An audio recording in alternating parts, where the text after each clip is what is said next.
could not join us this morning can still get all of this information. So we're going to go ahead and record that so we can share it later on today.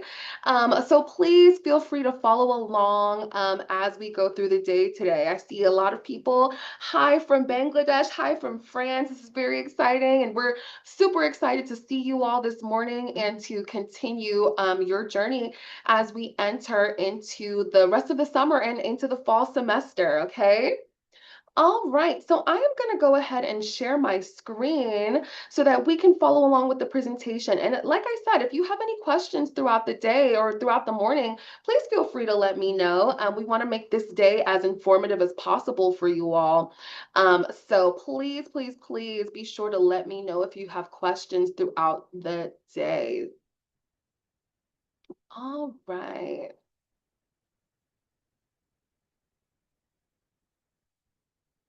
Awesome. Oh, is it playing? Here we go. All right. I'm so sorry about that. Okay, so like I said, my name is Dana Horsford. I am the Director of New Student Programs. Can everyone see the presentation and hear me in the chat? If so, let me know. Let me know in the chat if you can hear me and see the presentation this morning. Beautiful. Awesome. Awesome. Okay. So, like I said, my name is Dana Horsford. My office is the Office of Academic and Advising Services. We are currently located in Langdale Hall on campus. You will get very, very familiar with our office throughout the semester and the year. We are kind of the first office that you reach out to in regards to academic advising. So that's for your campus schedules, and we will walk you through that process throughout your whole entire first year until you are placed with an academic advisor in your college or school. Okay, so if you are in the School of Engineering or if you are in the College of Education, you will be placed eventually once you are officially declared and officially have enough credits with a advisor in your actual college or school. But until then, if you do have more general questions, the Office of Academic and Advising Services can assist you throughout your year. So this is what we are going to do this morning. And if you have questions, like I said, please be sure to let my orientation leadership team know in the chat. After in just a few minutes, I'm going to go through a little information with you all about the first year experience, what you can expect as you come to campus in the fall, and as a new Mercerian, what are some very important things to take note of throughout the day. So please make sure that we're paying attention to all of that information. Then we're going to hear from our student Q&A with my orientation leadership team and my wonderful graduate assistant, Presley. They are going to answer some very important questions about being a Mercer student, answer some fun facts that you may have about the university and what it feels like to be a student here at Mercer. So they're going to answer all of those questions for you all. And then Mrs. Chinese Stroud is going to join us so that she can answer questions today about your advising appointments for the afternoon. So I'm going to go over the details of your advising appointments in just a second, but later on she is going to answer questions about just general academic information and also what you can expect later on for your advising appointments, okay? We'll have a little bit of time towards the beginning of the afternoon for a Q&A session. So if there's anything that we haven't covered in this morning's session that you have questions about and that I can answer, I will make sure that we get that done. And then I will let you all go on to your academic advising appointments for the morning. Our office will be open today, so if you have questions, please be sure to give us a call or send us an email. All of our contact information will be on the slides today, so you can make sure that you contact us. But everyone should have received an email from me yesterday afternoon regarding all of this information and all of our contact information, okay? So please make sure that you're checking your emails as we move throughout the summer. Just a note on emails, throughout the beginning of the summer and as you have transitioned into the university, our wonderful admissions team has used your personal emails as well as your Mercer emails. I want you all, this is my first assignment that I'm giving you in college. I want you all to really get familiar with using your Mercer email, okay? That's the Outlook email address that you have been given. I want you to practice logging into that email because moving forward, as we transition deeper into the fall and summer semesters, we are only going to be communicating with you through your Mercer emails, okay? We want you to get familiar using that Mercer email. It makes sense to organize all of that information that you need in that Mercer account so that you know exactly what you're going to receive and where you can find it. So please make sure that you are checking your Mercer emails throughout the summer and especially as we enter into the fall and the rest of your year. I want you to get very familiar with utilizing that email.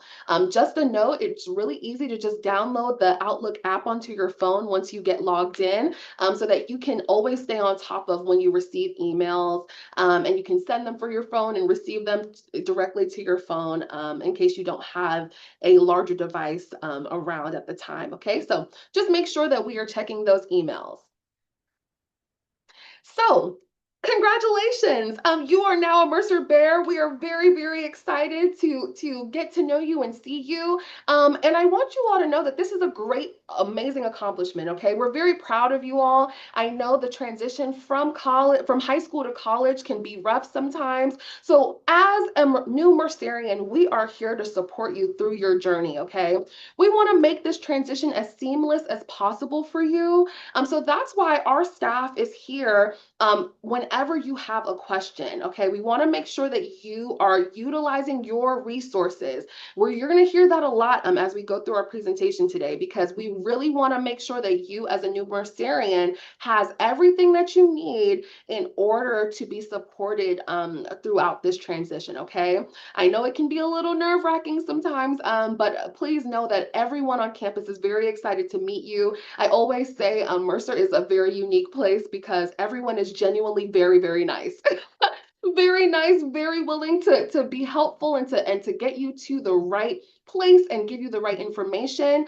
So please never feel like you are being a nuisance by asking questions. We love when you ask questions. We love to be able to guide you in the right direction so that you can have everything that you need so that you can feel confident as you transition into the university. So please make sure, like I said, that you're utilizing your resources because we're very excited to help you and to meet you all and get you into the university well and happy, okay?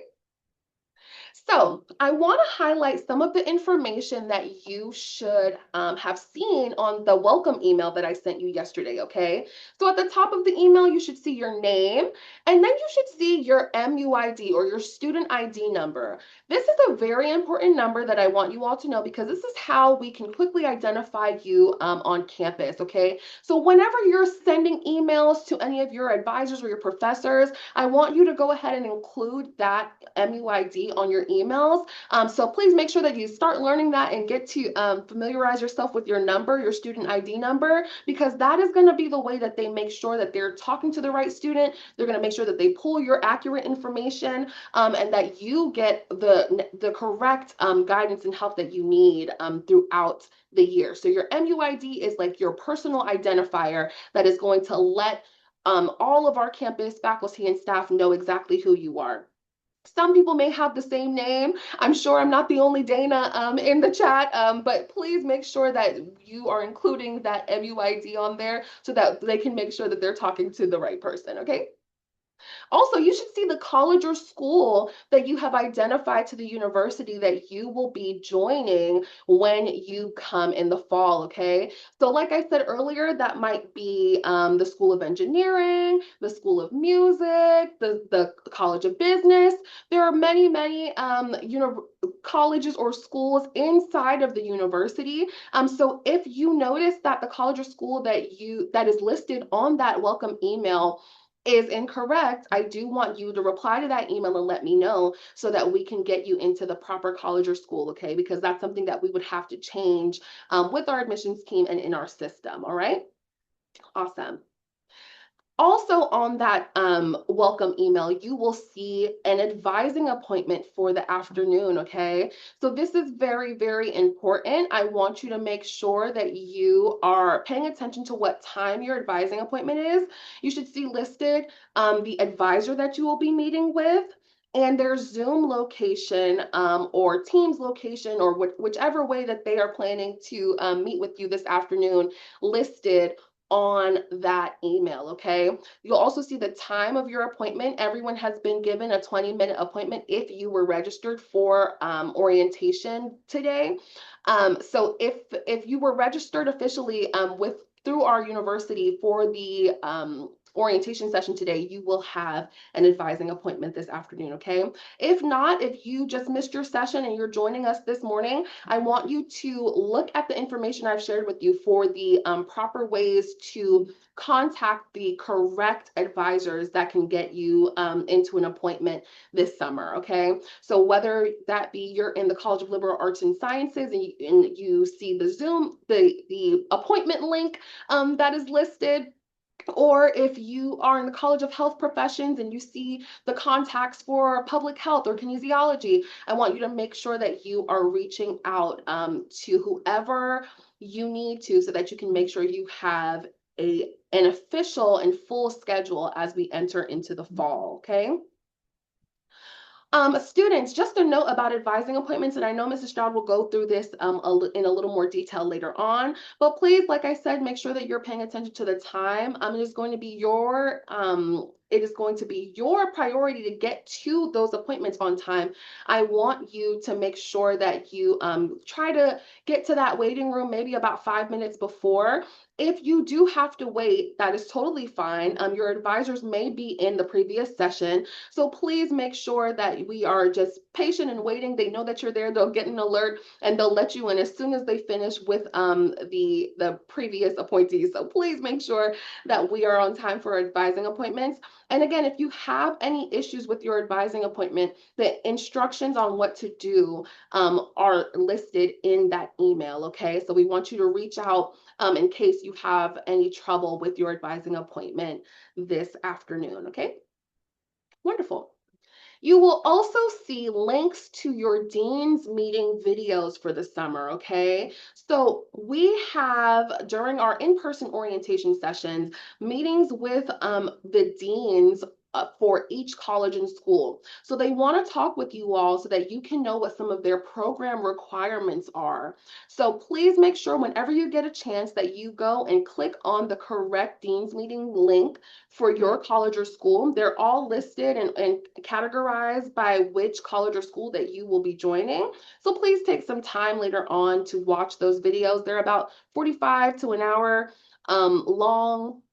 So please make sure that you check out some of those dean's meetings so that you can know exactly what the requirements of your college or school are. And if you have further questions during your academic advising appointment, that will be a great time to ask those questions, okay? And then finally, on those emails, you will also see a link to our health and safety video. That is where the Division of Student Affairs has gotten together and they have recorded a video for you all about health and safety at Mercer. So it's going to be the university police. It's going to be our counseling and psychological services office. It's going to be our equity and compliance office, our housing and residence life office, and many more. So please make sure that you check out that health and safety video. And if you have any questions, all of their contact information is listed onto the video as well, okay? All right. Okay. So I'm going to take some time to talk to you all a little bit about what you can expect for your first year experience, okay? Like I said, we want to go through some of these topics. First year academic rigor, academic assistance, what's next, the Mercer first year experience, and Mercer happenings that we can look forward to as we enter into the fall. So just a note about academic rigor. I'm not sure if you have come from a previous institution or maybe you've taken AP or dual enrollment credits or classes so that you have credits coming in. But I want you all to know that Mercer is a very academically rigorous university, okay? We pride ourselves in that. As you see, the Princeton Review has praised us for our academic rigor and our emphasis on service. We do definitely value education and academics here at the university. But I don't want that to be intimidating to anyone.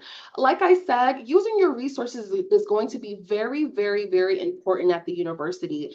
We want to make sure that you know that we are all here to support you. Like I said, the university is very unique in that our professors really do value your success. Okay, they want to make sure that you are feeling successful and that you do not feel overwhelmed as you enter into your semester. So that is going to be very important for you to remember, because I want you to take note of that and take responsibility for your academics as you come into the university. Make sure that we're utilizing those resources, and I'm going to go over them with you so that you know exactly what we have to offer for you, so that you can feel supported as we transition into this new journey. So for one, some successful students, like I said, use resources and ask for help, okay? I do not want you to think that you are behind if you have to ask for help or utilize any of these resources. We have crafted this experience for you all because we know that you will need it, okay? We are here from the beginning, as soon as you come during Bare Beginnings in August, and until your last day when I see you walk across that stage at graduation, okay? So I want to make sure that you know what you have available to you so that you can start off successfully and continue throughout your 4 years here at the university.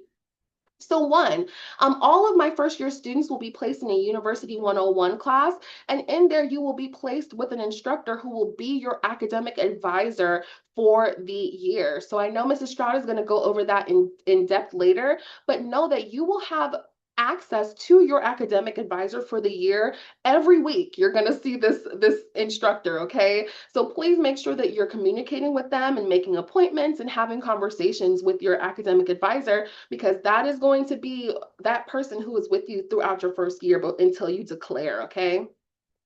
You're also going to have a peer advisor. Those are my student leaders who are current Mercer students, and they are here to assist you throughout your first year as well. I always say your peer advisor is kind of like your first friend on campus, because they are here to be, like I said, of assistance. So they are here to help. They want you to ask questions. You'll have their contact information. You'll be placed into a group me message with your peer advisor and the rest of your UNV 101 class, which we call your O group. And you and the rest of your class will be able to ask your peer advisor questions all throughout the year and beyond. Our PAs, that's what we call them for short, they love, love, love making connections with you all as first year students. And again, if you have any questions or you need any assistance and do not know where to go, please be sure to ask your peer advisor, because they are definitely here to help. You'll also have your residence assistants, RAs, and area coordinators through Housing and Residence Life. They have a full team and staff of equipped and trained leaders who are here to help you throughout your housing experience. So know that if you have any issues in that area, you do have assistance there.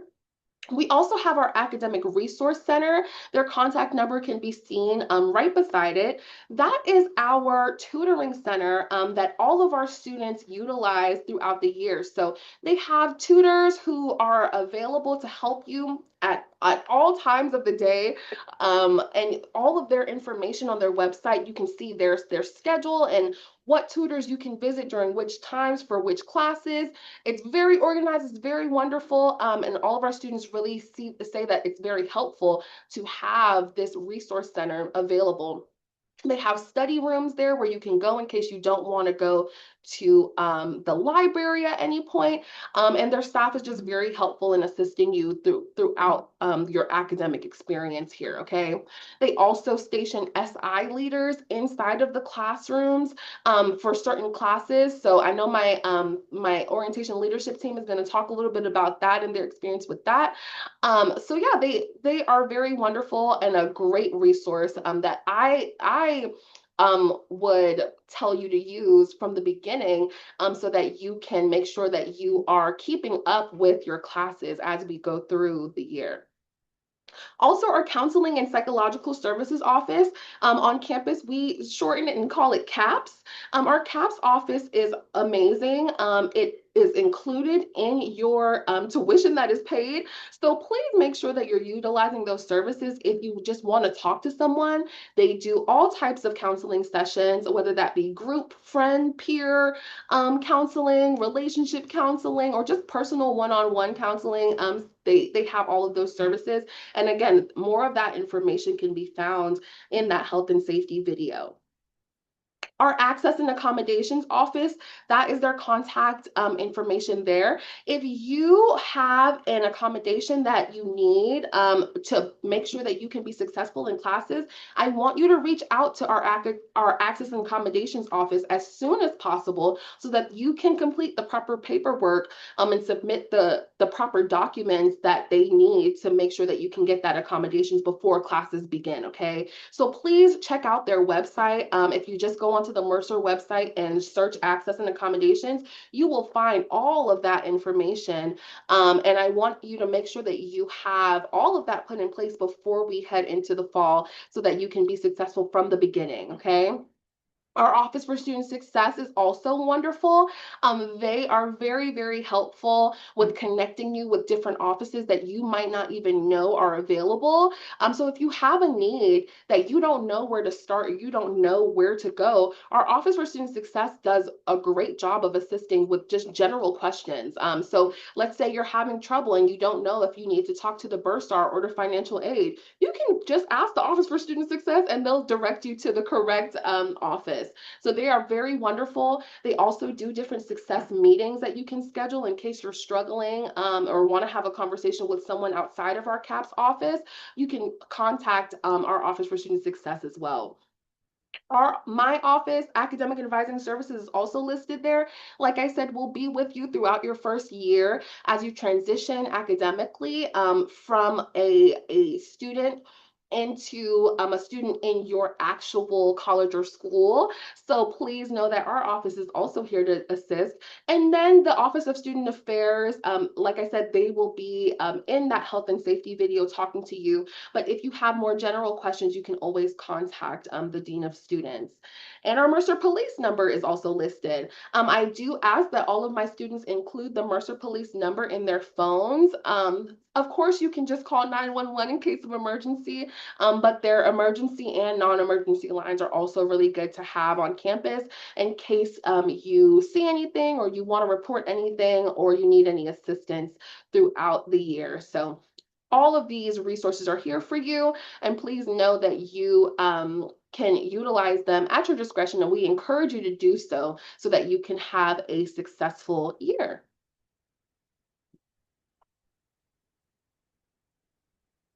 Okay, so we're going to talk a little bit about Bare Beginnings and how support will start from you from the beginning of your year, okay?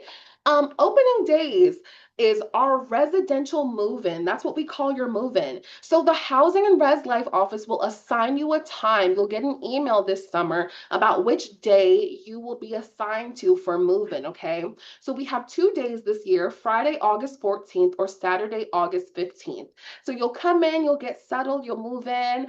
And then that evening on Saturday night, August 15th, we're going to have a welcome celebration for you. That's that picture that you're seeing right there those are my peer advisors. And you all, like I said, will be placed with one of them throughout the year. And yes, we'll have a wonderful welcome where you will hear from different members of the Mercer community and welcome you officially to campus. And we are very excited to get started with our weekend. It's our kickoff for Bare Beginnings.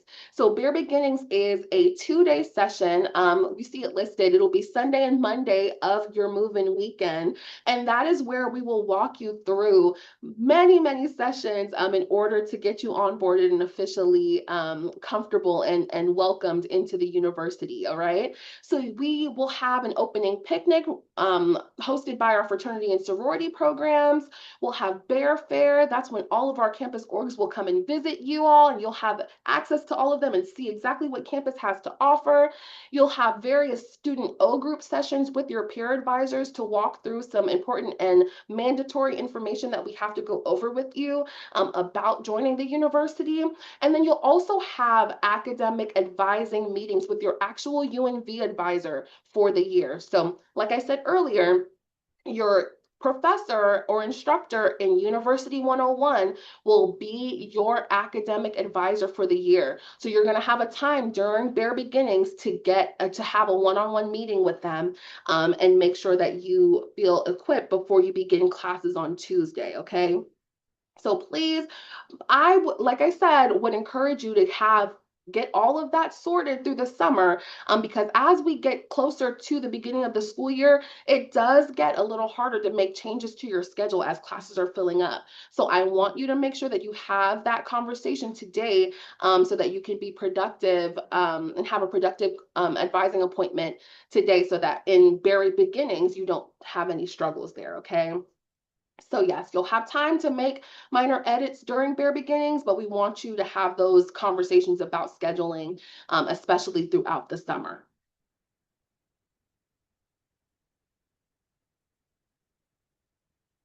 Okay. Also, what I already know that what you need to be successful, a very, very important thing that you'll need are your materials. Okay. So at Mercer, we've tried to make that easy for you.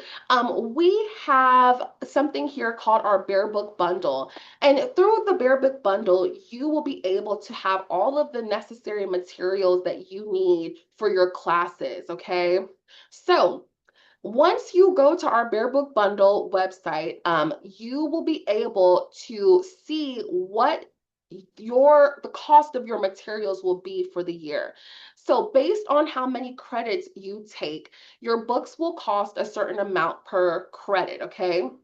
So if you are in 15 credit hours in this fall semester, your books will be $26 per credit, totaling $390 for the semester. Now, for some of you, you may be like, wow, that seems a little bit expensive. For others, this is going to be a deal, okay? Because some of our majors, depending on your major, may be very textbook heavy. And buying the books individually without the bundle can also can sometimes run you way more than this Bare Book Bundle deal. So I want you all to pay attention to what the materials would cost for your major or for the classes that you're taking, because this Bare Book Bundle is based off of your professor's syllabus. So depending on what class you are entered into, the professors will upload the materials that you will need into the Bare Book Bundle, and then they will curate it all for you, and you will not need to go and search for the individual books by yourself, okay?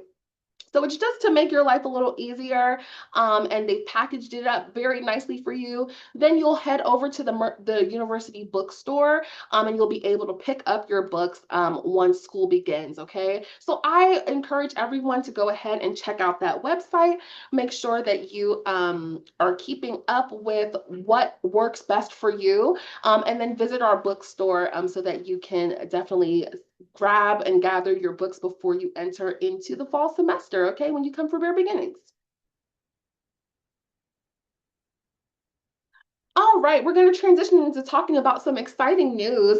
I'm not sure if you can hear, but directly outside of my window, there's a lot of construction going on, and we are very, very excited about all of the changes that we're going to expect on campus, because Mercer is getting a new student center. We're very excited about that. Our old Connell Student Center is actually being demolished right now. It's very, very exciting.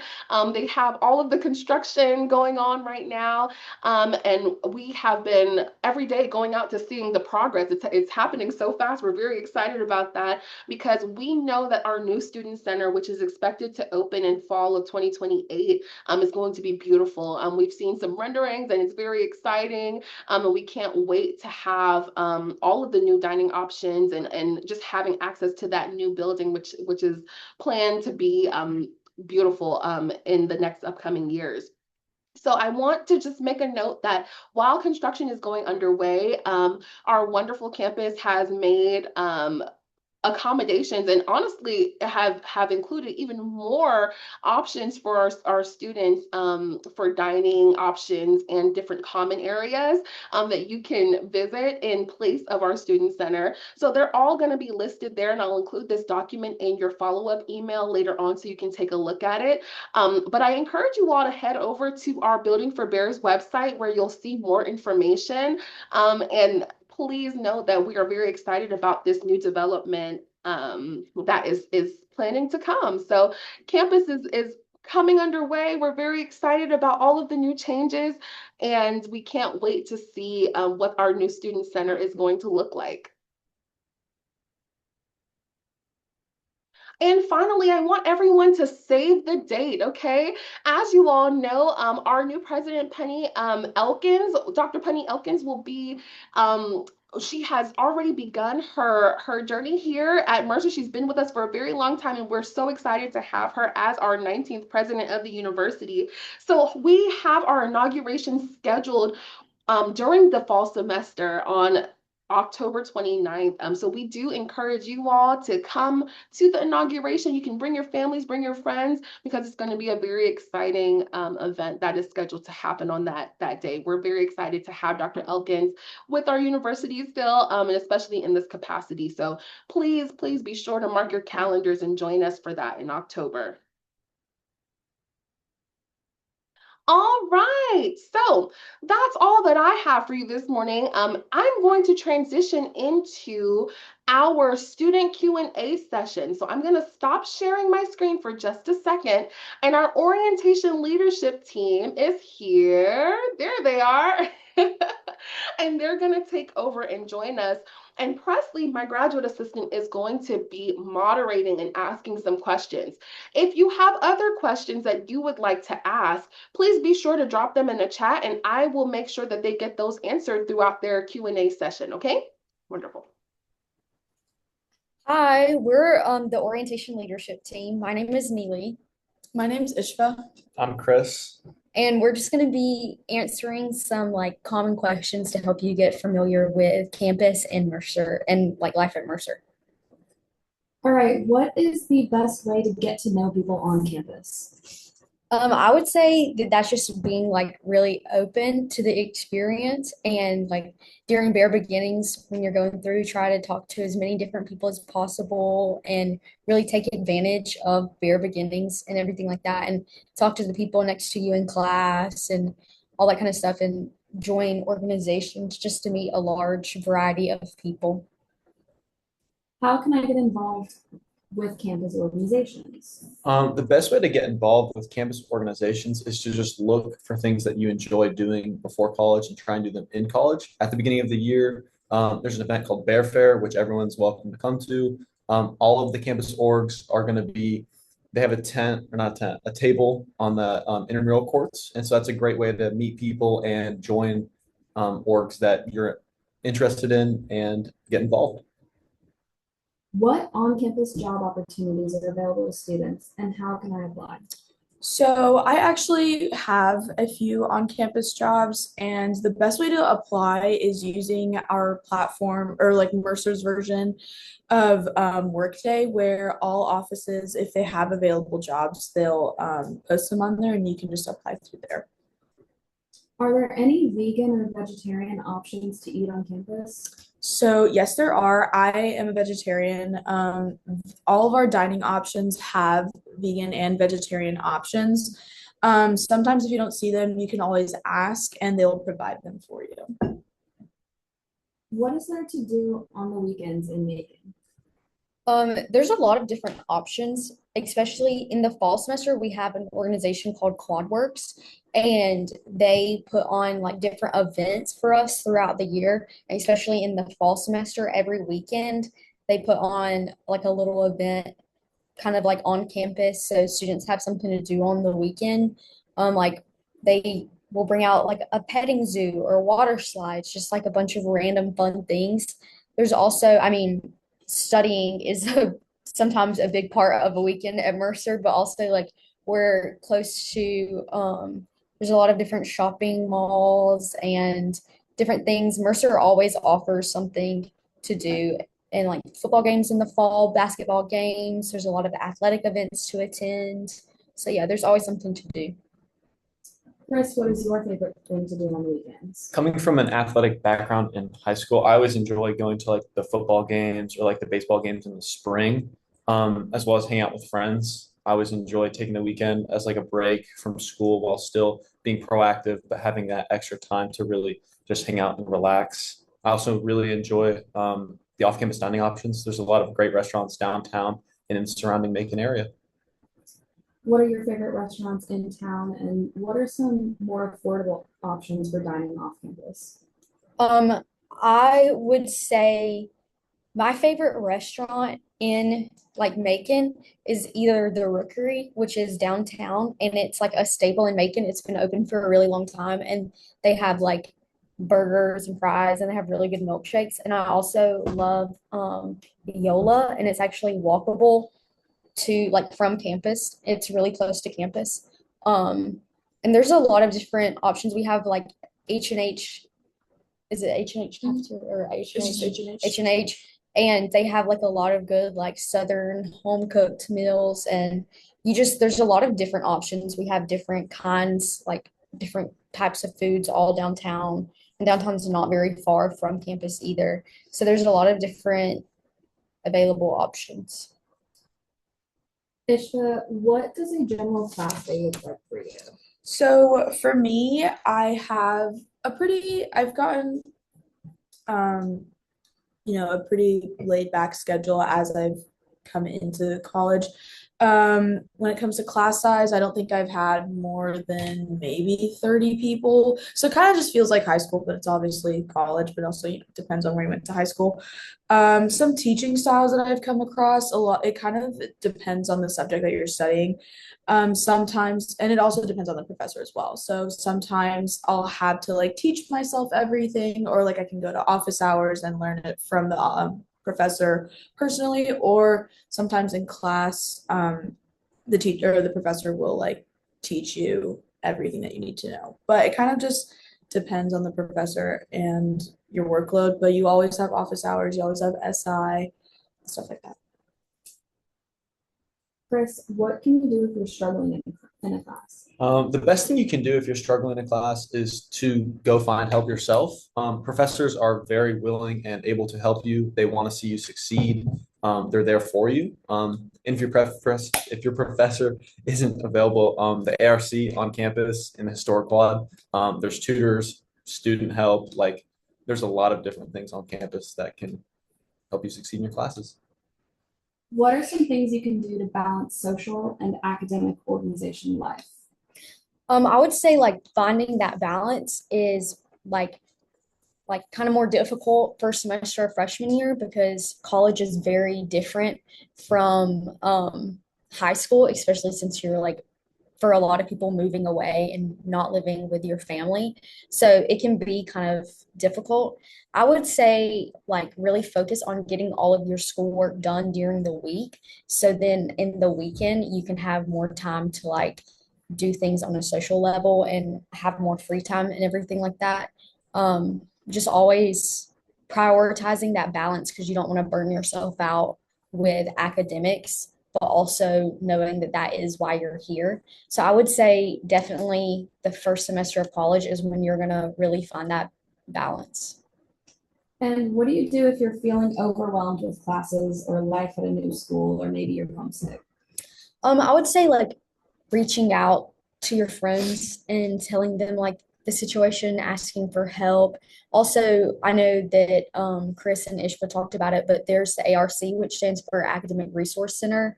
And if you're feeling overwhelmed with classes, you can always go there and take advantage of their resources with tutoring, and they can look over your papers or anything like that.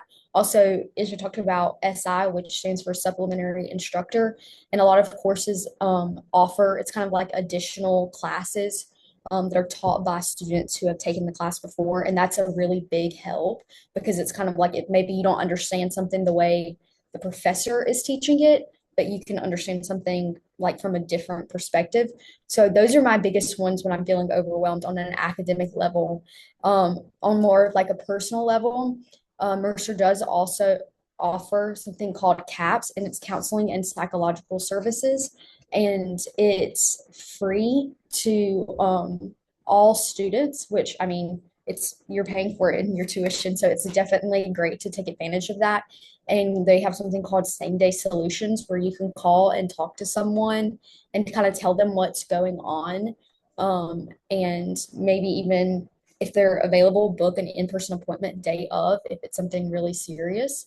So there's a lot of different options on Mercer. I know also faculty, like staff and faculty, are always really inclined to help, even like on a more personal level, like if you just need to go in and talk to your professor about like classes are feeling overwhelming, and lots of students can build that kind of relationship with the professor as well. And we've got some questions that are in the chat right now that I'll go ahead and open up to y'all. Can you talk a little bit more about the info on parking passes and what it's like to park on campus? So parking passes is given out through Mercer Police, which a lot of students, like all students, refer to as MERPO. So if you hear someone say MERPO, they're talking about Mercer Police. And basically, if you go on to My Mercer, there's going to be a place on there where you fill out information to get your parking decal. And it's just stuff like the make and model of your car, license plate, and like the county and everything. And then you can literally fill it out in the parking lot of MERPO and walk in and get your parking decal. And based on the color of your parking decal is where you're allowed to park on campus. So like, and there's signs all over campus that are like, this parking lot are for like these color parking decals. So you'll know if you're allowed to park there or not. We have another question about like how close can you get to your professors? Are they easy to access? So I personally am very close with a lot of my professors, and I feel like that's like one of the main reasons why I chose to come here. With the smaller class sizes, I'm able to, all of my professors know my name, and all of them will make the effort to get to know you. The only thing is that like you have to be the one to also make that effort as well. So go to office hours, talk to them, get to know them, but I would say it's pretty easy. Just go to their office hours. And how long does it take to get downtown on foot? And also, are there any good or public transit or transportation in the area? So downtown is not far away from campus. I mean, we're basically right next to it. I run a lot around, so it's about a mile and it's very easy to get to if you want to walk, probably like a 15, 20, 25-minute walk, depending on how fast you're going. Public transit, there is a bus that goes around for Macon that is probably the best public transit around. Also, Uber and all of that stuff is available. And There's a groom shuttle that will go to the airport. You do have to like sign up for that, and it's I mean about an hour and 15 to the airport. And Mercer also offers a shuttle. I don't know the exact like schedule of it, but it is online. And so you can get like from Mercer's campus to they go like they'll take students to like Walmart or different locations like that. So there is also a Mercer shuttle. There's another question asking if you can have an electric scooter on campus. I'm not exactly 100% sure on whether it's allowed or not. I know Mercer Police MERPO at one point was not allowing it just because of our smaller campus size, and it is very easy to walk on foot, and it was just for like safety purposes, so no one got hit and everything. So for exact details on that, I would probably reach out to Mercer Police to ask about that question. Um, but I will say that campus is very easy to walk. I mean, all three of us, like none of us have an electric scooter. We all just like walk to class and everything, and it's really nice. Okay, I think that's the last of the questions in the chat. If there are any more, feel free to drop them in here and we will answer them as they come up.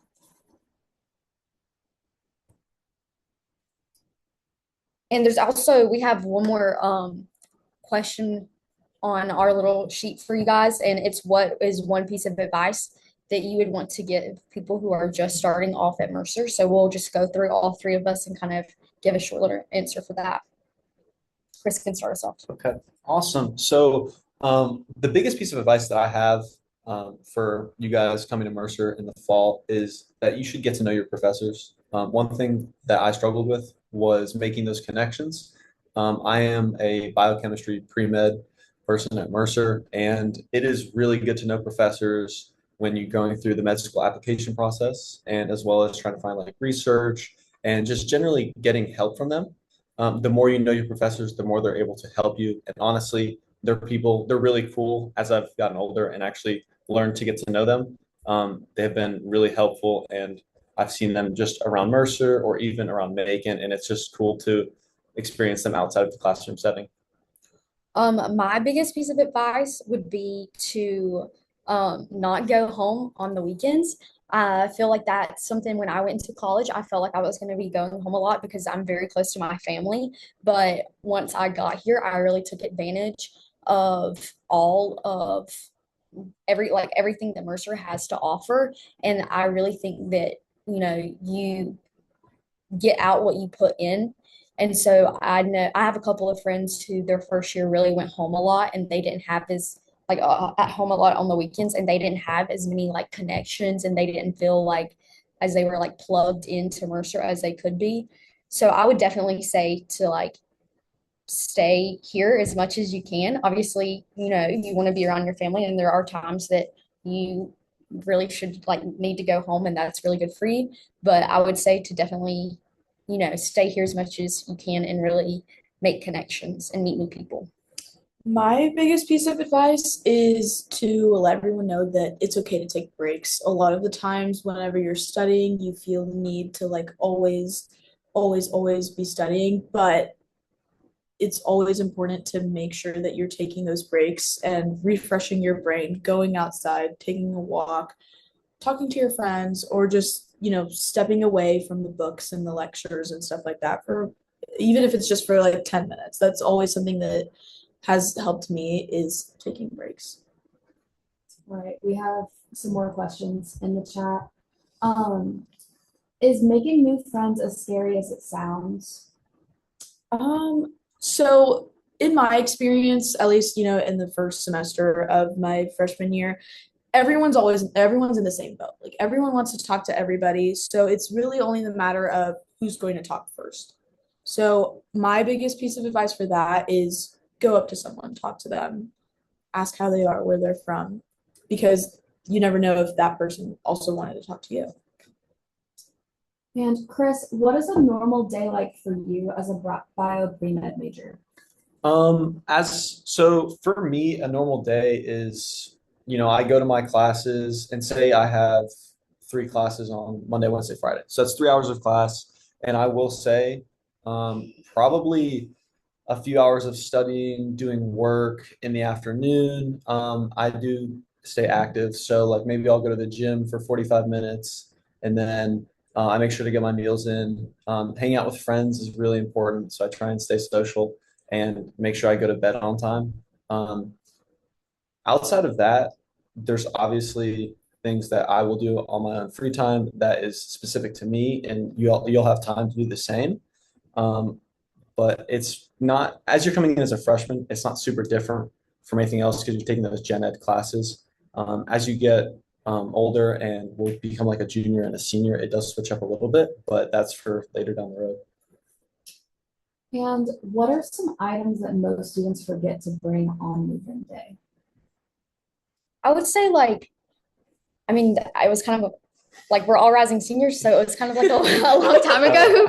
But I would say maybe like A mattress topper. I feel That's like a- some of my friends like forgot. Yeah. I forgot my mattress topper. I forgot to bring one. I forgot a pillow. I had to go. But I would say honestly, like I went into it with I brought like the necessities, like I did bring a mattress topper, like that was one of my necessities. Like and then because I don't know, like I'm from southeast Georgia, so it's like 2.5 hours away, and I know a lot of you guys are from even further away. So I would bring like the necessities, and then there's like Walmart and Target nearby. And so like for things like if you forget command strips, like it's okay. Like you can go out and get them. Like if you, I forgot like sometimes like I forgot bins to put just like random items in. Like I didn't realize I was gonna need that. Just like that. It's okay. You can just go out and like get that. So I would say I didn't like those kind of things. Like I didn't realize I ran out of hangers. Like you can go and get hangers, like that kind of thing. Also, like I'm 4'11", so I ended up having to get a step stool to get into like bed. So, just like random things like that that you don't realize that you're going to need until you get there. I mean, it's just like different for everybody. Yeah, I forgot my calculator. I had Calc 2 fall of my freshman year, and I didn't have my calculator for the first few days. So think about what you need for your classes, whether that's like your computer charger, even your like phone charger. That something that simple, like you could forget it. So just try and think about all your electronics and all that stuff. Can you cook in the dorms? So in the dorms that all first years live in, there's no kitchen, but your meal plan allows you to have unlimited meal swipes, unlimited meal exchanges. So you shouldn't really have to worry about that. But for my people that are a little bit closer to Mercer, or at least like for me, I live 2 hours away. So every time I went home, my mom would like freeze meals for me, and I had a microwave and a fridge. So I would freeze my meals, and then if I was feeling homesick, then I would just like defrost it and then warm it up in the microwave. But that's as far as you can really go with like cooking. How long does it take to get to different classes in different buildings? I would say like most of like my freshman year when I was taking gen eds and it would be like in different buildings, it would probably take me like the longest would probably be like 10 minutes. But that's like opposite sides of campus. And I have short legs, so I mean like that's, I'm sure other people are walking faster. But once you get older and into more of like your majors, like the classes for your major, you're not leaving. Like I'm a business major, so I'm in Stetson, which is a business school. Like all of my classes are in there. So yeah. How easy is it to join research with professors, and what's the flexibility like on those researches? So Mercer is a research school, as well as there's a lot of opportunities to do that. You just really have to get to know your professors.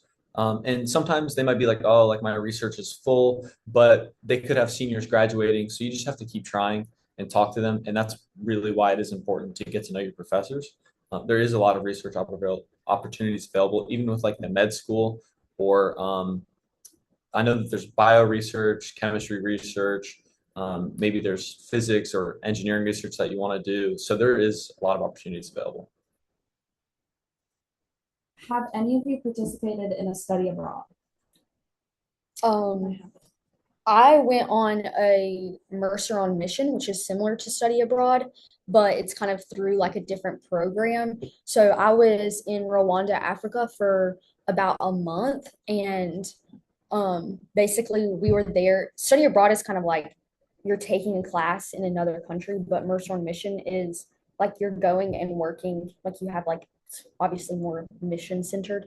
And so our mission was to teach people in Rwanda that survived like from the genocide. They were rebuilding their country after the genocide in 97.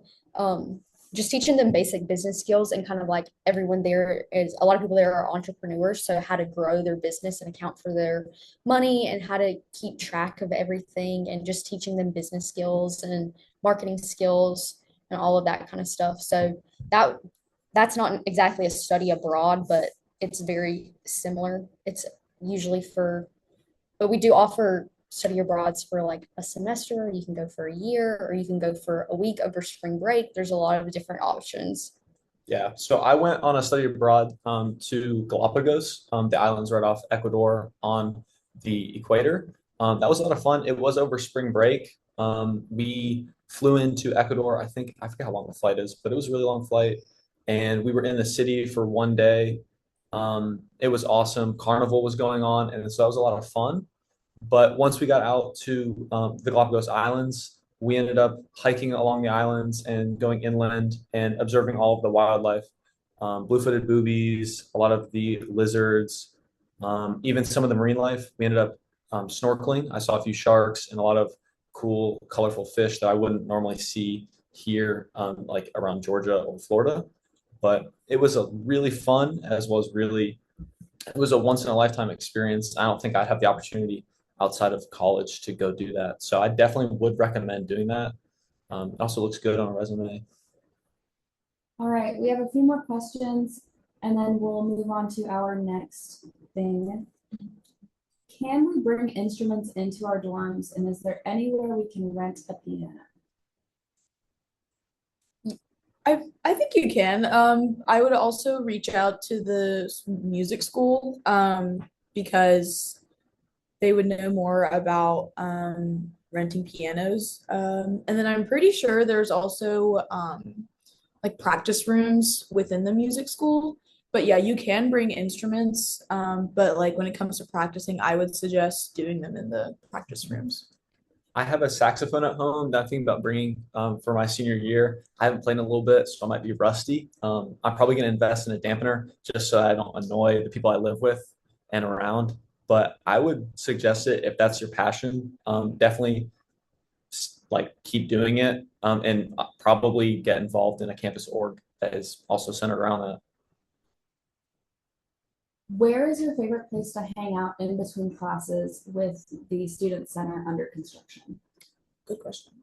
My favorite one or my favorite place to hang out is the second floor of the library. I have like ever since I've gotten into doing classes and stuff, I don't really go home to my dorm or my apartment until after I'm done with classes for the day. So if that's like a 1 to 2 hour buffer like between my first class and my next class, then I'll sit in the library.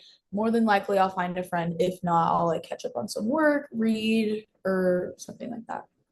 I would say for I know me and like I see Chris and RGA Presley in there a lot. The University Center, that's where like Chick-fil-A and Panda Express and like all that is. And a lot of students, there's like a lot of different like seating options. That's like I feel like one of the main spots to go to in between classes. I used to always see Presley in there. She was just like constantly in there. Yeah. Is it complicated to get into a Mercer on Mission or study abroad program? And is it covered in your tuition? So there is an application process. This was a little bit ago for me, but I don't remember it being too complicated. I think I had to write a little bit, and there was a Google form that I had to fill out. And I had to go talk to one of the professors about why I wanted to go on the trip and some of the requirements that I had to meet. But I don't think it was too difficult to get into. Also, what was the second half of that question? Is it covered in your tuition? So it is not covered in tuition. You do have to like pay for it outside of your regular semester cost. So I would keep that in mind. I know that there's scholarships that you can apply to for specific study abroads or Mercer on a mission, but it's not covered in your regular tuition. For Mercer on Mission, it's very similar. Like the application process is you just fill out a form online. There's a Mercer on Mission webpage, and you kind of like fill out the form there. And some Mercer on Missions are just based on the application. Some have interview processes. I will say for Mercer on Mission, uh, it's a lot less expensive than you think it would be because Mercer covers a lot of the costs for that. So I would definitely think that it's something that you could look into. Also, there are a lot of scholarship opportunities for study abroad and Mercer on Mission, like Chris said. And then what is your favorite thing about going to school in Macon? And what tips do you have for someone who's new to the Macon area or Georgia? I think. Wait, sorry, what was the question again? What is your favorite thing about going to school in Macon? And what tips do you have someone that's new to Macon? So, my favorite thing is that at least like with Mercer in general, the campus isn't like Mercer's campus isn't as big. I'm also not too far from home, so I'm, with the not being from Georgia, but I think my favorite part about going to school in Macon is that there's so much to do outside of Macon. So like there's concerts, you can go rock climbing, pickleball. There's just so much to do. So it's really hard to get bored. I'm from a very small town, so Macon is kind of like a big city to me, but also it's like obviously smaller than Atlanta. So I would say it's a perfect medium. Like you don't feel overwhelmed. Like I get overwhelmed in Atlanta, so there's just a lot. So it's just like a happy medium to me. I'm from just outside of Atlanta, so it's nice to go to a place that's a little bit smaller. And while Macon is a city, it doesn't feel like a city to me because it's not Atlanta. It's not that huge. Downtown is awesome. Like I was saying earlier, the restaurants love those. Like Ishra was saying, rock climbing. I'm very active. There's a bunch of parks you can go to and like play sports with friends, like throw a frisbee or a football, or just chill out on a blanket and relax. And then somebody is saying that downtown Macon is sometimes dangerous. Do you recommend staying away from downtown or do you think it's dangerous? I think every like city town has parts that aren't as nice as others. Like and as like any town, there's places like that you need to be more aware of. I've never felt unsafe downtown.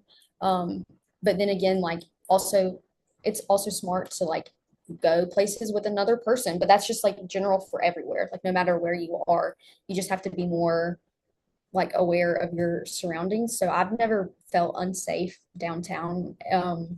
It's a really great place. There are a lot of things to do. Like there's a record store. I'm really into like vinyls and music. So there's that. There's different shopping places. Everyone's very friendly. So yeah, I've never felt unsafe downtown. Yeah, I run kind of late at night, like 10, 11 p.m. Sometimes that's just after studying when my day gets done, and I'll run through downtown. I've never been worried about anything. And I have my music, like I can't really not super aware. Maybe I'm not thinking about anything, but I've never been like unsafe downtown. Um, there's a couple of questions about the gym on campus and do you need a card for the library at Mercer or So the gym on campus is in the UC, so it's right next to Chick-fil-A and Panda Express. You just have to scan in, and we have a bunch of cardio machines, and then there's a bunch of free weights, as well as a bunch of like cable machines. I go to the gym 5 or 6 times a week, and I feel that has everything you need. So what was the other question? the library? The library? The library, yeah, all students can get in. Like Chris was saying at the gym, like I've never personally been there, but I have been to the library and it's you just use your bear card that's on your phone and you have access to like the door. There's a 24-hour floor of the library. It's the bottom floor, so you can get in at any time. And then the second floor, it's like there's hours of operation. But yeah, for the gym and the library, you just use your bear card to get in. Can you explain a little bit more about the bear card? So, I mean, like you have to like upload it to your phone. There's like a whole process, but they email your Mercer email and then it's just like in your Apple wallet. I mean, so it's like that, and then you just like tap and it opens up the door that you have like access to. So a lot of like your dorm, you would use your bear card to get in. Like the library, you use your bear card, the university center, a lot of buildings around campus, if you tap and get in like that. You can also get a physical card, and I believe if the price hasn't changed, I believe the physical card is $35, and the instructions on how to do that will also be in the same email for whenever it comes time for you to set it up. I'm not seeing any questions. So,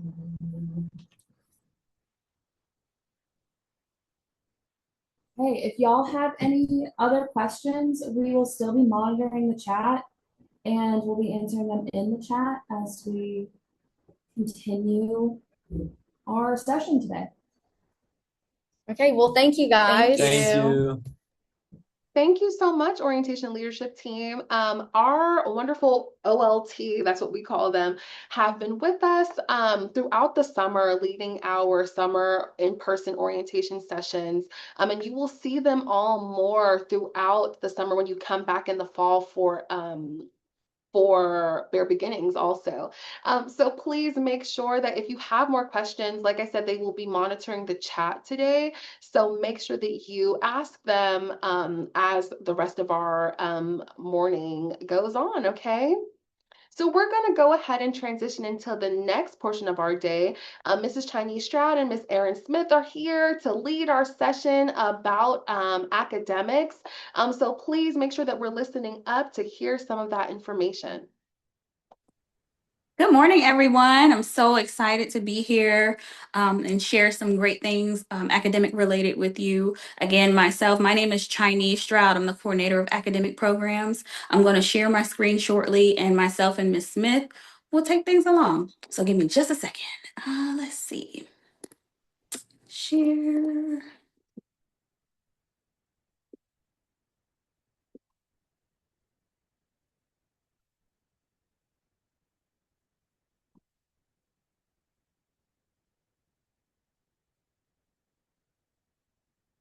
Okay. If you can see my screen, Dana, if you don't mind turning on your camera because I'm unsure. Yes, we can Okay, hear are you able? you. Okay, wonderful. Okay, wonderful. Sorry, technical difficulties, user error. It happens. Okay, so jumping right on in, we're gonna just cover all things academics. Okay. So first things first, everyone here should have a full-time schedule with all of your needed courses, okay, based on your specific school or college. And with that information, you will be assigned an academic advisor that will be your UNV 101 advisor. So in all of your schedules, you should have a UNV 101 instructor listed, okay? Now, with that, I also have linked, and this presentation will be sent to you all if needed. But I have links to the university catalog, the course schedule, and also a tool that I encourage students to use so that whenever you gain full autonomy, because we will walk you through every step of how to build your schedule, what you're looking for, how to understand what the expectations are for your core requirements, your major requirements, and things of that nature. You will use various platforms such as the university catalog, the course schedule, to determine what and when your courses are available, when to take them. And then this cool tool here called Coursical, you may have heard of it, but basically you are able to visually see and plan a unique schedule for yourself based on what courses you would like to take and when they're offered. And the great thing I like about this tool is it will display any overlap. So if you have time conflicts, instead of writing them down and starting all over, you're able to visually see this time conflict, remove the conflict that you're seeing, and replace it with an additional course. Um, when we speak about your courses and your schedule, we are also taking into consideration any transfer credit that you have received or that you are anticipating receiving and submitting to Mercer. Keep in mind, if you have not submitted official transcripts from any universities that you've attended, whether it be dual enrollment, high school transcripts will not suffice in terms of official college credit. You would have to submit those official transcripts from the university or institution that you've attended to Mercer to receive and evaluate that transfer credit and to see how it applies to your student profile. Okay. So that includes any AP credit or IB credit that would be sent from College Board or again, dual enrollment credit. I have linked here the registrar's office website regarding their academic calendar for the upcoming fall, as well as there are different links and information that would be helpful to you, such as the transfer credit evaluator. And ultimately, that's also a tool to see, hey, if I attended this school here, how will this specific credit transfer over to Mercer, and how will that apply to me? Okay. So here's a sample schedule. This is what we see on our end whenever we are building student schedules. Okay. So with this particular student, they have a chemistry, they have a biology, they are an honor student, so they have an honors 114, they have a UNV 101 course, they have an English course. All of these courses are needed courses. This student could be a pre-health student, which Miss Smith will touch on later. And oftentimes pre-health requires a chem and a bio. They have a UNV 101, which all of our incoming first year students, if you most recently graduated from high school this past May, you will be enrolled in UNV 101. And again, your UNV 101 instructor will serve as your academic advisor, okay? They have an English course with that, which that would satisfy a particular block in their core curriculum requirement. And as an honors student, they would follow a track within the honors track as well. Keep in mind if you have holds on your account, so if admissions or various campus partners across campus and their departments, if they're requesting information from you that we need, and it results in a hold on your account, we will not be able to alter your schedule until that hold is resolved. So that could be each student needs to complete a student statement of responsibilities form, and each student would have to submit a map in order to successfully build your schedule. And so if you fall into that category of, or if that is applicable to you, it may be that we've had a bit of a halt in building your schedule, but no worries. Once those things are taken care of, and this is for future speaking as well, once those holds are taken care of, then we are able to manipulate and build your schedule, okay?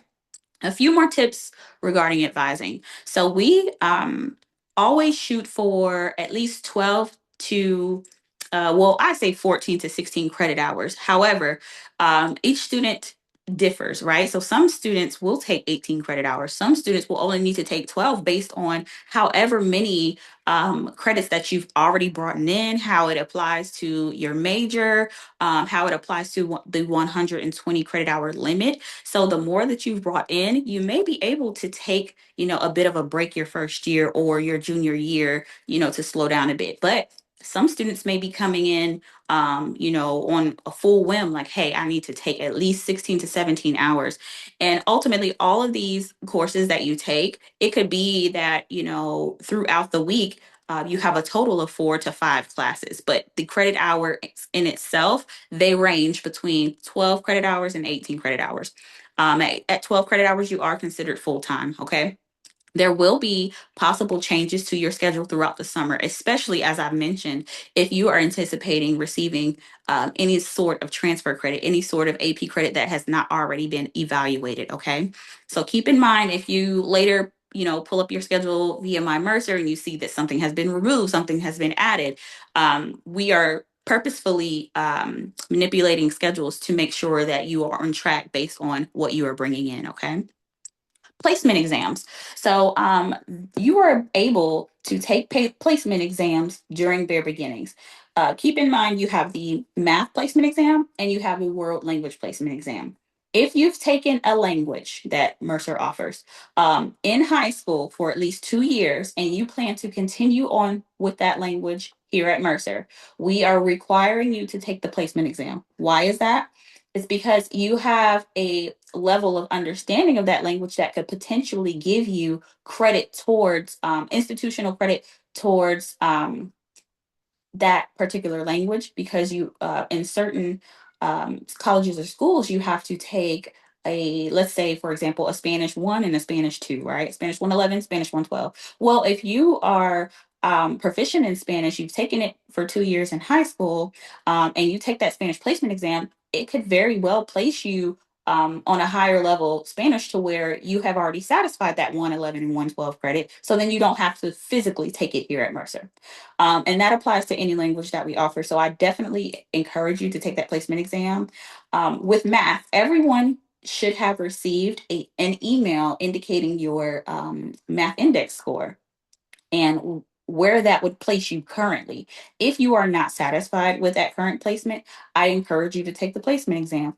If you see that your MIDEX is what it currently is, and you are still awaiting any transfer credits towards math, any AP credit towards math, take that placement exam, because these exams can only help you. They will not hurt you at all. They won't place you lower. They will help advance you in the meantime. Okay.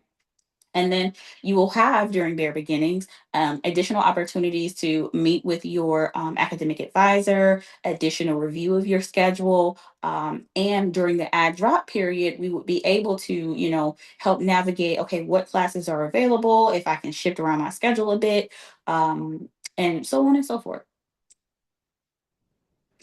So here is just a snapshot of the weekly class grid. What that means is you are coming from an environment where you have been required to wake up, let's say at 6 and 7 o'clock, maybe even catch the bus, maybe even drive to school and get there by 8 o'clock, right? Well, that does not change in college.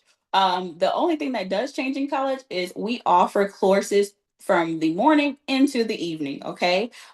This is your home away from home. And so whenever you may see that you have an 8 o'clock class, you are able to, shift your schedule from what you normally do to, okay, I'm staying on campus. I do have an 8 o'clock class, so I may have to go to sleep a little earlier, but I don't have anything from 11:15 to 3:20. My afternoon is open. However, I do have a lab maybe at 6:30 to 7:45. And let's say you get out of that lab, what do I do now? Well, you live on campus, so there may be events going on. You may be able to visit the library. You may be able to, visit with some friends, have some study sessions occur. You may be able to, lounge around a little bit.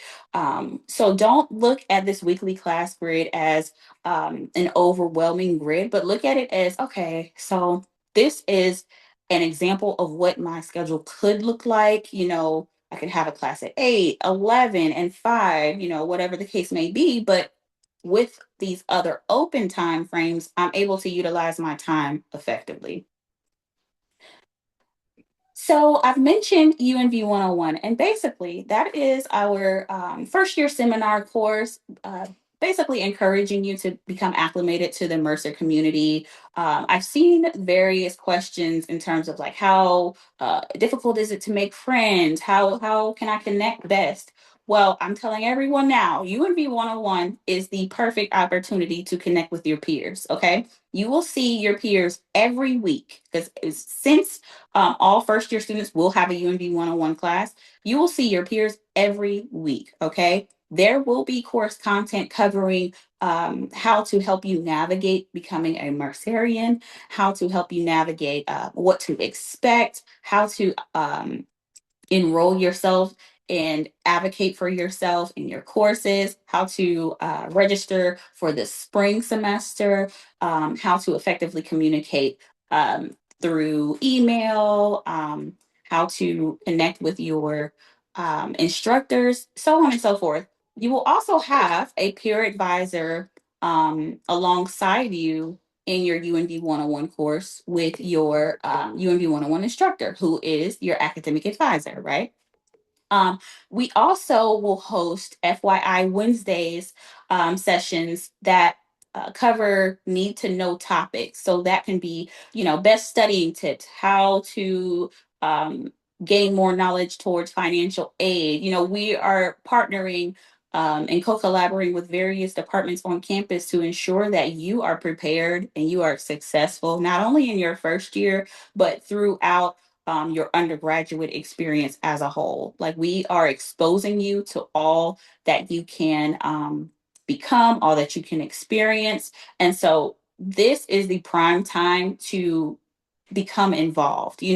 I highly encourage you not to come to campus and be timid or be I don't want to interact. I'm a little shy because everyone has their various personalities, but what I do encourage is with these opportunities that present themselves, please, please participate. That's what we're looking for. Participation. We are not looking for perfection because we will prepare you. Yeah. So, yeah. We, in academic advising services, offer various communications to our students, to our families, which I will cover shortly. But there are primary communications that we look for from our students. That is becoming familiar with your MUID, which is usually an 8-digit number associated with your information. So anytime you are emailing an office, emailing an instructor, hi, I'm Chinese, I'm looking for this outcome. Could you help me? Well, it may be, and I used myself as an example, but there's only one Chinese. But however, if there were many Chinese, right, there may be many on campus. And so at this point, the instructor is left kind of, scrounging around trying to find out who exactly is emailing me. The best course of action is to always include your MUID number, okay? Always use your Mercer email. And usually it's your MUID followed by live at mercer.edu. But you will receive all of that information in your personal email if you have not already to set up your Mercer email. We utilize my Mercer as a tool to navigate different resources, such as that would be how you register for the spring. You would be able to see who your advisors are. Different academic related information would be housed in my Mercer. We utilize Canvas. That is a tool that is used by each instructor to where your assignments will be posted, your course syllabus will be posted. You may be tasked with participating in discussions on Canvas and, submitting various assignments through Canvas. So just become familiar with Canvas as well. And again, like I said, I offer various newsletters to our first year students, but also to our families. I want everyone to be on the same page with what the timeline is for the semester, different important things that are arising, just so that families can be involved and encourage you as a first year Mercer student. So, families, if you are able, I do have a QR code here, and I'll have it on the next slide as well. This will allow you to enroll in our newsletter. It may take some time to load, so don't worry about that part. But once it does load, it will just request your first, last name, and email. And so that way I would be able to send you that Den Dialogue newsletter so that you are privy to any information and any academic related deadlines and things of that nature that are taking place. Here's a bit of what that would look like, right? So Bear Bulletin is for our first year students. The format may change, but ultimately, if you see my name or academic advising services populate through your email and it says Bear Bulletin, it's coming from me, it's coming from our office, and I'm encouraging you, hey, this is what's going on. For instance, around this time, registration was ensuing, right? So we still had open seats available for our students. If you don't have a full-time schedule, you could run into some issues with financial planning in the way that they build things, but each student is different. So just to avoid that, hey, take advantage of these open seats. While you may be stuck on, hey, I need Psych 101 for, this requirement. Well, for that very same requirement, you have a number of classes that you can take to fulfill that same requirement. So if you see that Psych 101, for example, is full, it could be that a sociology course is open. So just keep your mind open. As long as you're fulfilling that requirement, then we are going to encourage, go ahead and take advantage of that open seat. Okay. We want to avoid wait lists as much as possible. However, they do happen sometimes. And I was just given encouragement within this newsletter that, hey, if you're on the wait list, don't worry, connect with your instructor, see if you are able to be placed into the course. Otherwise, we're going to take advantage of other open seats, okay? And I'm always going to encourage you to meet with your academic advisor. If you happen to need additional support, or if your advisor then sends you to academic advising services, our office, we are secondary support, so we will continue to help you thrive. On the right side of the screen is Den Dialogue. This is usually what I send students. So as I've shared, you will be partnered with not only your peers in UNV 101, but a peer advisor. So we most recently in this communication had applications open up for students to become peer advisors. It is a great experience for our students. So I shared this with families to, hey, encourage your student to become a peer advisor. You know, those same peer advisors that greeted you during orientation, or that's going to help you through bare beginnings, help you in moving, things of that nature. You can also become a peer advisor, okay? And recognizing Mercer as a school of distinction. So I will send these different correspondences just to make sure that you are informed. So students, I do want to also share that we do have a summer reading essay contest. This is your opportunity to shine at Mercer and be recognized as well as receive a special gift. It is an essay based on excerpts from the Mercer Reader. So if you scan this QR code here, it will give you different details in the submission deadline. The Mercer Reader information will be placed in your My Mercer portal. I believe the deadline is July 31st. So as long as you follow the prompts, access the Mercer Reader, read that information, and follow the prompts submitted by the deadline, we will then review that, and then winner will be announced during fall convocation in August. So this is a great opportunity to stand out. And we welcome your essays, and we are excited to have you here.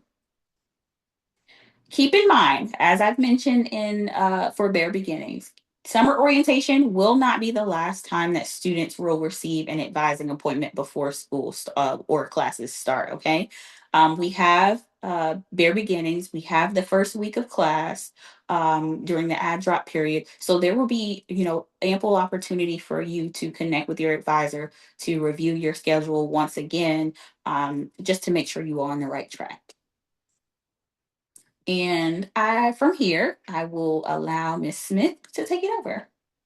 Hello, everyone. I am Erin Smith. I'm the coordinator for pre-graduate school advising. We do have Dr. Carol Bokros on this call with us today, who serves as our director of health professions advising. So Mrs. Stroud was able to go over some general advising tips and tricks for you all, but I just want to I have the privilege of giving you some information regarding some pre-health professions and some pre-graduate school advising resources that we have for you on campus. So, similar to how you can find Dana Horsford and Miss Stroud, do know that we are also located in the Office of Academic and Advising Services in Langdale Hall. You can reach us by calling the general office number, but I have placed our emails here for you to reach out to us individually should you have any questions that we may not cover in our session today, or if you just have any personal questions. And we can go, yeah. So to kind of dive into some of the specific services that we offer between both Dr. Bokros and myself, do know that we offer personal statement reviews and application feedback. So whenever you get to that stage and getting ready to apply for medical school or nursing school or whatever the case may be, do know that you have the opportunity to schedule those one-on-one pre-grad and professional school advising, whether it's just prepping you throughout your years. Should you want to start your first year meeting with us, that's totally fine. Or if you want to kind of get to your junior year and kind of narrow down some of your options as you've kind of explored over the couple years of what you want to continue education in.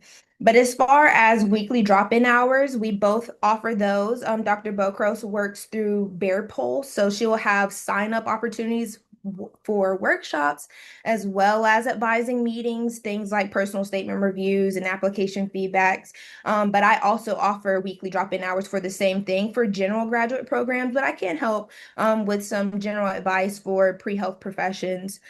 But as far as pre-health ambassadors, those are going to be upperclassmen that were in your shoes at one point. So if you want to have that peer-to-peer informal advising experience, do know that that is an option for you. They will have sessions throughout the semesters in the library. So depending on your pre-health profession interest, you can meet individually with those students. As far as workshop opportunities, I host workshops as well as Dr. Bokros. As far as choosing the right graduate program, understanding your funding options for graduate programs, and even health profession, going to professional school. So do know that those are services that we offer, and you'll see flyers regarding that throughout the semester as well as notifications dropped in a Canvas course that we have, which I'm going to get into here shortly.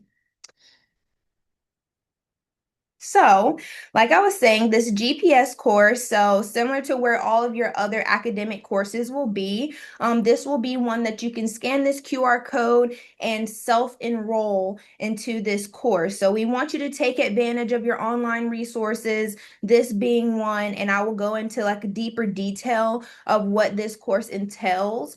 But do know I highly recommend that you scan this QR code. We can come back as needed, but this is going to be the pre-graduate and professional school advising resource page. So it's not anything that's counted against you academically or your GPA in any sorts. It's just a resource course. And yeah, perfect. So like I said, we can go back if anybody didn't get a chance to scan that QR code. But once you do and you log in with your Mercer credential, so it'll be the same thing for like the My Mercer portal, your Mercer email. So that same login, you've logged in, you self-enroll. So it has populated onto your dashboard. So all of your other courses will be here as well, but that GPS course will be there. So once you click on that, and we're going to go to the next slide, you're going to see what it looks like on your home page. So there are going to be announcements up at the top. So Dr. Bokros will send many different announcements regarding research opportunities and service opportunities, and even some clinical experience opportunities for you all to partake in over your time here at Mercer.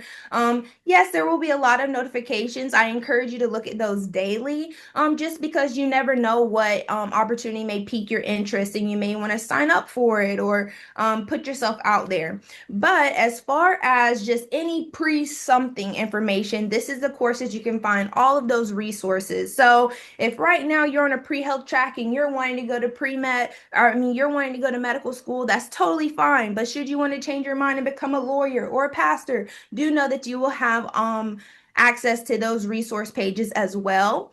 But as far as our Macon Mercer advising team, these are a list of all of those individuals that will help your journey here at Mercer, especially on a pre-something track. So Dr. Bokros is going to be listed first there. So her email as well as her bookings link is there for you to schedule any meetings with her or reach out to her via email, as well as her office location. Like I was saying before, we are located in the same office. So once you find her, you're finding me too. And you can schedule those appointments. It'll be the same system for myself, as well as my email there. Like I was saying, the pre-health ambassadors, actually, when you're in the course, you can click on that active link for pre-health ambassadors to kind of get that schedule of which pre-health ambassador will be in the library at what time. So should you want to meet with the pre-OT ambassador, you can go and have that one-on-one conversation with them. But as far as Bear Pulse, those links are there for both Dr. Bokros and the pre-health track page for Bear Pulse. That's where you can sign up for those workshops. And should you want to have any like application feedbacks or experiential description writing workshops with Dr. Bokros, you can sign up for all of those opportunities there. Like I said before, it's the same login. So just lock in those Mercer credentials that you said, that you set for yourself, and that will be the same login that you're using for mostly all of the platforms that we use here at Mercer. Oh, sorry. It's okay. Like I said before, if you should decide to change your mind, you'll have access to Dr. Johnson and Dr. Lewis, who are our pre-law and pre-theology advisors. If anybody on this track right now has identified interest in those tracks, do know that you will have their contact information here as well as their office location. Miss Jonna Wright is over in the Office of Fellowships and Scholarships. So if you want to explore some extra scholarship opportunities, do know that you can reach out to her. She's also really well informed with personal statement reviews. So whenever you get to that point, do know that you can also submit some personal statements to her as well. And lastly, Mr. Walter Fuller works over in the Office of Student Success. So if you want to reach out to him directly regarding any kudos or flags, you'll become familiar with those, as professors can submit those about you in courses. You can reach out to him regarding any questions of that, or should you have um any experience on campus that may be negatively impacting your journey in becoming a Mercerian, do know that you can share those concerns with that office as well. And now we can go to perfect. Thank you. So right now, if you're not sure if you want to be pre-med or pre-health or pre-law, pre-theology, and you just kind of want to explore some general graduate school options, do know that you can have that exploratory meeting with me, and I can kind of pick your brain with some of your interests, and we can kind of get you going with some of the thought processes for choosing a graduate program. There's no right or wrong graduate program for you. It's just a matter of what you want to do. So there are some general resources there. So if you click on that homepage, if you click on the pre-graduate school resources or that information page, it will take you to this. So there's going to be some videos, some forms that you can click on and download to your computer. You can actually edit those if you need to kind of keep a running list of some of your interests.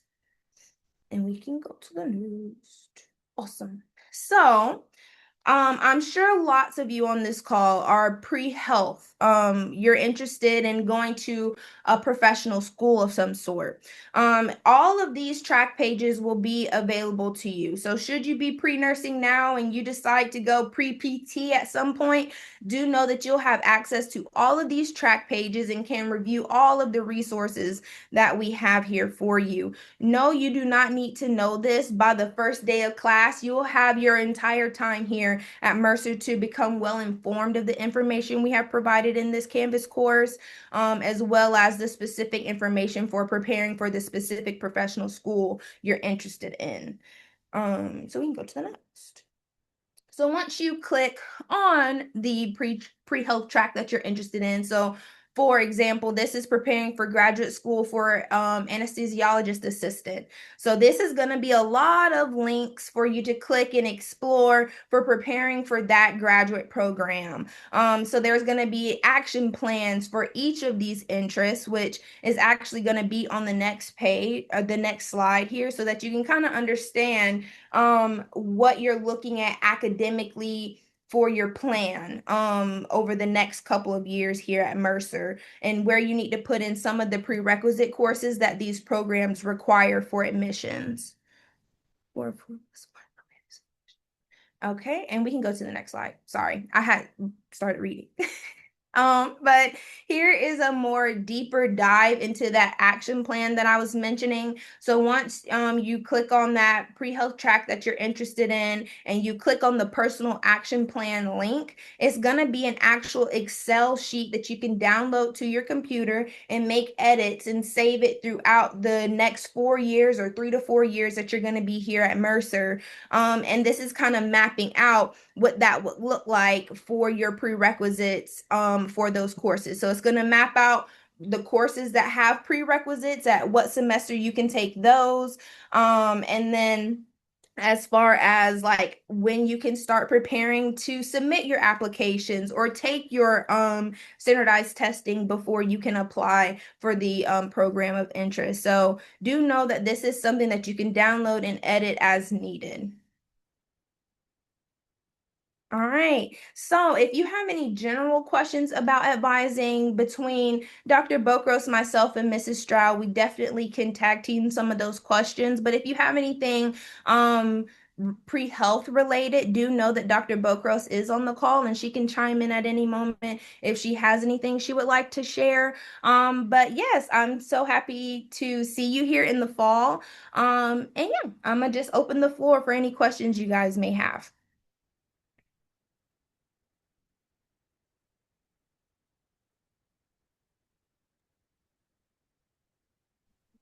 See.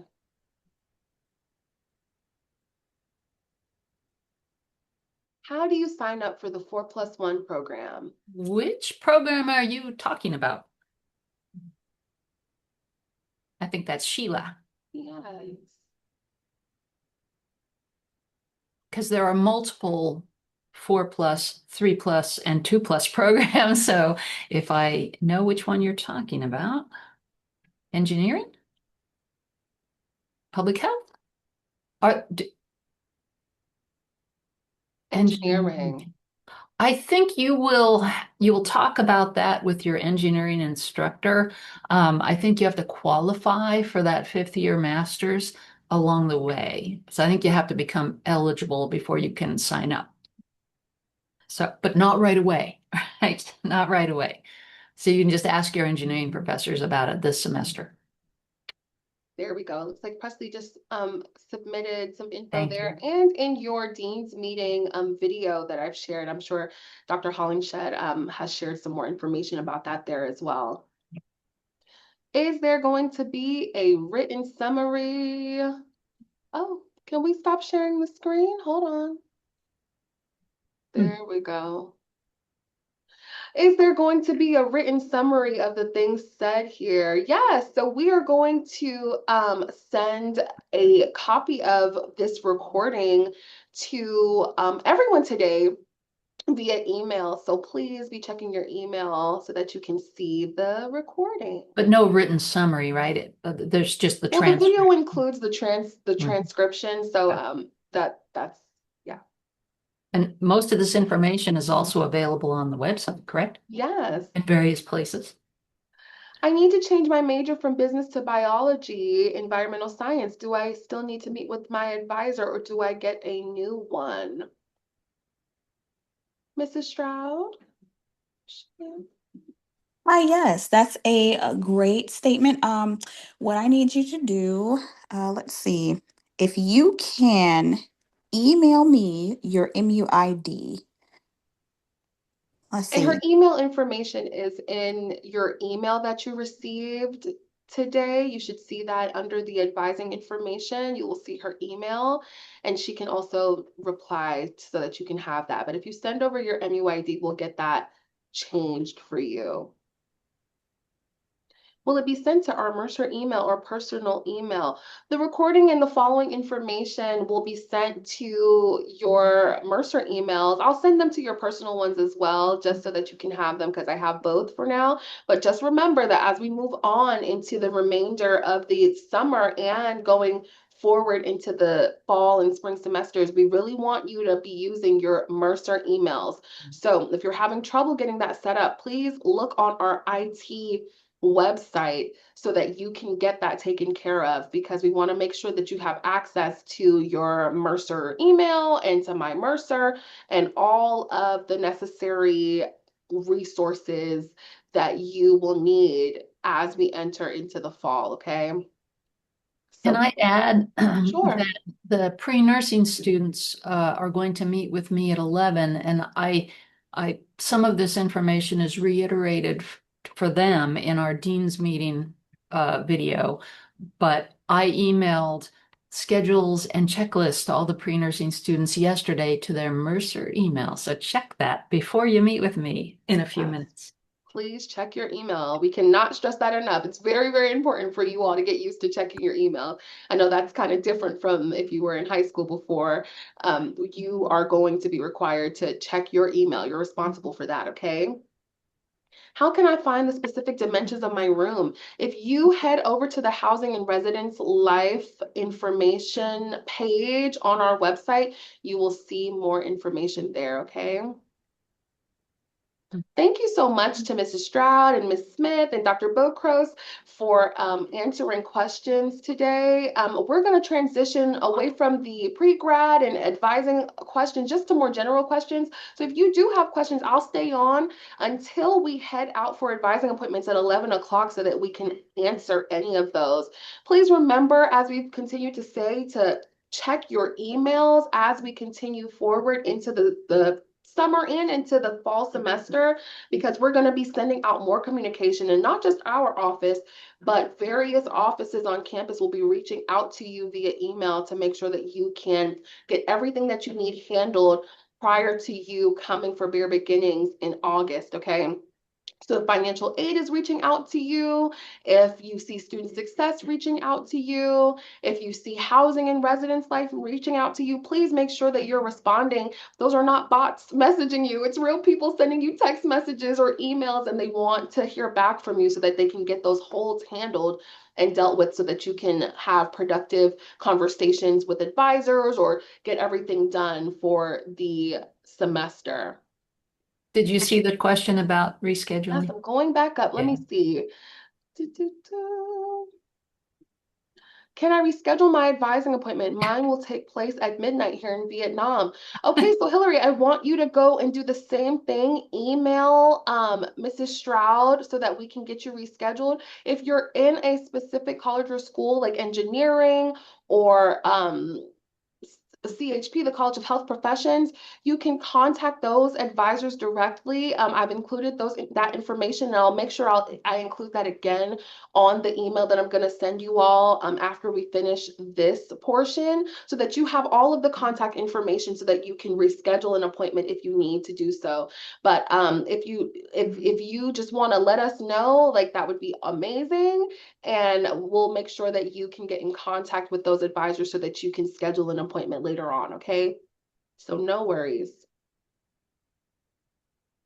I'm supposed to meet with Dr. Buckers. I know she said to meet at 11, but is it a one-on-one with other nursing student or with other nursing students? That's a group session because I want y'all to meet each other. Yes. I think there's Sophia, 5 or 6 of you. Yeah. you will be meeting some other nursing students today.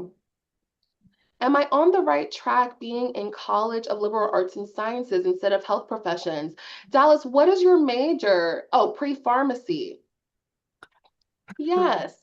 So the College of Health Professions, there are only two majors that are in the College of Health Professions. That is public health and kinesiology. So if you are any other major that has to do with our sciences, you're going to be in CLAS, so the College of Liberal Arts and Sciences, so that you can be, so you are in the right You're in the right place. college. Yeah. Yes. Where can I find more information about placement exams? Yes. Okay, so if you go on to our website and search in the search bar placement exams, you will see more information there. But we are going to be offering placement exams during Bare Beginnings in August, okay? So when you come on campus in August, you will be able to take a placement exam then. We like for that to be done before you have your official advising appointment with your academic advisor on that Monday. So there will be a time dedicated for that during Bare Beginnings. And let's say you miss that time and you're not able to take the placement exam during that time during Bare Beginnings. The math department and the world language department will both be hosting placement exams throughout the first week of classes, okay? So let's say you weren't able to come on campus to take it during summer orientation, you missed it during Bare Beginnings, please know that you will have the opportunity to do so during the first week of classes. They're going to have set scheduled times, and you'll be aware of those times when you come in the fall, okay? And let's say we some more time has passed and you still need to take one, then you can contact those departments directly and schedule a time to take a placement exam, okay? We've made it easy for you by scheduling it before, but let's say something comes up and you're unable to take it, you can go ahead and schedule that yourself personally, okay? Amazing. Yes, the meeting times are in Eastern Standard Time, okay? I was a see a great question question. about doing pre-med or pre-public health for global health studies. What is, this is a question for Iris. What is your ultimate goal? Do you want to be an MD or do you want to go into public health as an MPH or a doctor of public health?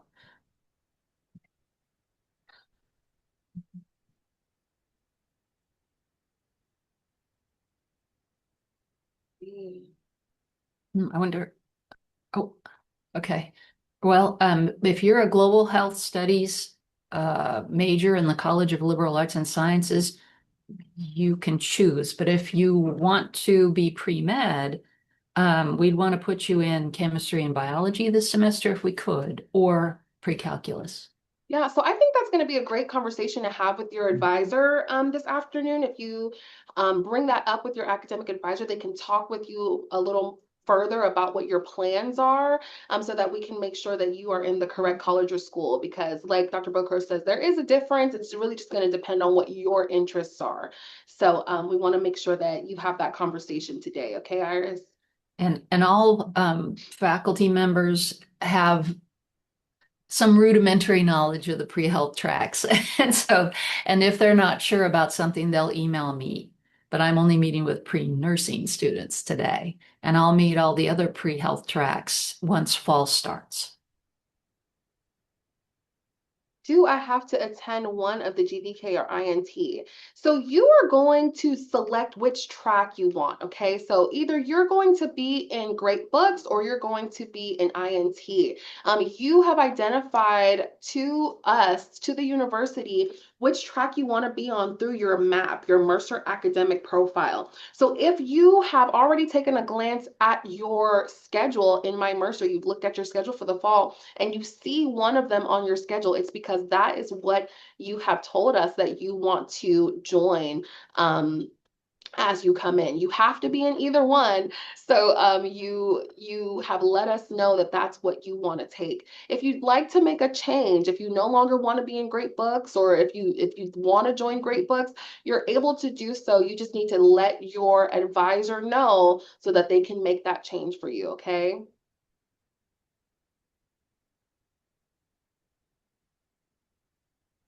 I emailed to change my major. Do I still need to attend my advisor meeting? It depends on what your major change was, Kylie. If you can go ahead and send me, you can let me know what that was, because if you're still in the same college or school, I want you to go to your advising appointment today. Um, and if not, then maybe we need to make that change. So that would be okay. But I want to know what from marketing. Oh, gotcha. Okay, from marketing to bio. Okay. So yeah, we will get you registered into another advising appointment. What I'm going to do is in your email today, I'm going to send the link to our advising scheduling link, so you can go ahead and select when you're available, since today our advisors are maybe already booked up with their schedule. So I'm going to go ahead and send you the link so that you can see when you'd like to. Okay. Perfect. All right, let's see. Is the advisor meeting for all majors? Okay, so depending on your major, you are going to have a specific advisor meeting with an advisor from your college or school. So your advisor is going to be specific to your college and school. So if you are bio, you're going to have an advisor from the College of Liberal Arts and Sciences. If you're public health, you're going to have an advising meeting with an advisor from the College of Health Professions. If you are nursing, you're going to meet with Dr. Bokros. If you are history, you're going to meet with an advisor from the College of Liberal Arts and Sciences. If you're marketing, you're going to meet with an advisor from business. So please make sure that you attend those advising meetings so that you can get the correct information, because we have scheduled these meetings with advisors based off of which college or school you are in. Okay, so yes, they are major specific, based on your college or school. Okay. Let's see, is there anything else I've missed? Like I said, please feel free to ask questions. And if not, if you don't have any other questions, like I said, it was so nice to meet you all this morning virtually. I can't wait to see you all in August. You'll see me again soon, and we're going to have a lot of fun then, okay? Please make sure that you are present for all of Bare Beginnings. Prepare to do so. All of my commuter students, I do expect to see you then as well. We'll have a commuter welcome, so that you all can join us, even if you're not moving in on campus, because we want to meet you all. We want to make you feel at home as well. So we're going to have a lot of fun during that weekend, and we cannot wait to meet you all. Please remember, if your advising appointment is coming up at 11, we want you to go ahead and click that link that was included in your email that I sent yesterday, okay? I sent you an email yesterday to both your Mercer email and to your personal emails that you have given to to the university, okay? So check that email that I sent you. There's a whole advising block that lists your advisor. It lists the meeting location, which will be the Zoom link or the Teams link or whichever way of communication they have chosen to communicate today, and the time of your appointment, okay? So make sure that you check that email because it's not a separate link that is being sent. It's the same email that had this meeting link today in it as well, okay? And it's coming from me, from Dana Horsford. So make sure that you go and check it. And it says Mercer University Virtual Summer Orientation, all right?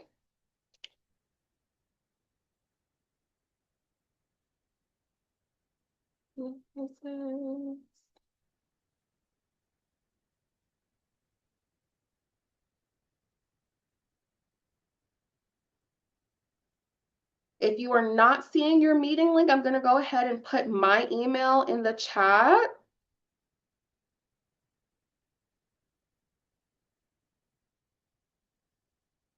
So that just in case someone missed their advising letter or you didn't receive it, I can tell you what time it is, okay? Amazing. I'm so glad to meet you all right? You all have a great day. Like I said, I'm going to stay on just for a while longer to monitor the chat. And if you have any questions, feel free to send me an email and we'll see you very, very soon. Thank you so much.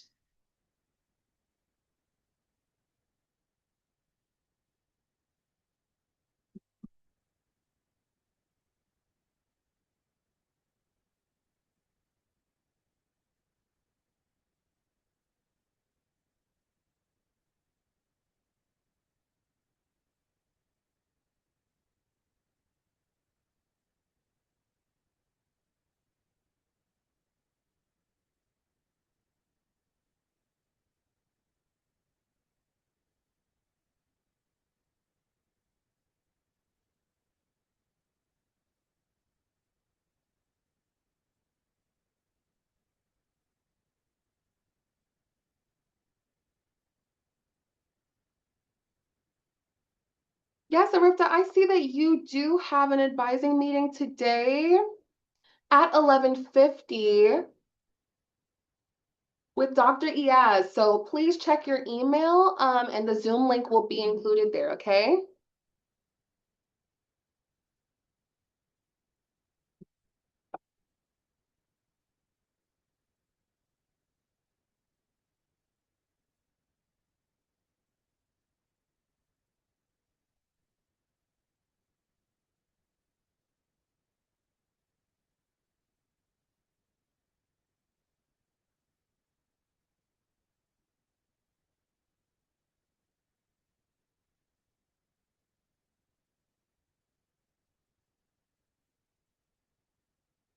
All right.